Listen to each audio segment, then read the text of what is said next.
श्री स्वामी समर्थ सर्वांना.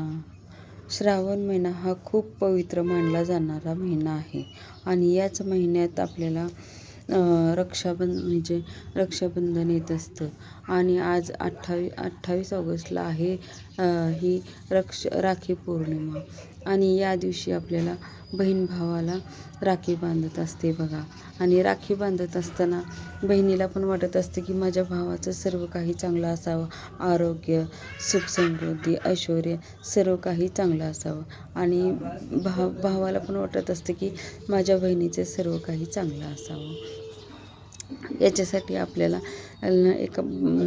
बहिणीने आपल्या भावाच्या सुखासाठी, दीर्घायुष्यासाठी, आरोग्यासाठी राखी बांधताना हा एक मंत्र म्हणायचा आहे बघा, ज्याच्याने आपल्या भावाचं सर्व संकटापासून रक्षण होते आणि त्यांना सुख, समृद्धी, ऐश्वर्य, आरोग्य सर्व काही मिळतं बघा.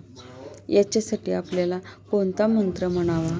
हा मंत्र म्हणताना आपल्याला राखी बांधायची आहे आपल्या भावाला, जेणेकरून आपल्या भावाचे दीर्घायुष्य, सुख, समृद्धी सर्व काही लाभेल.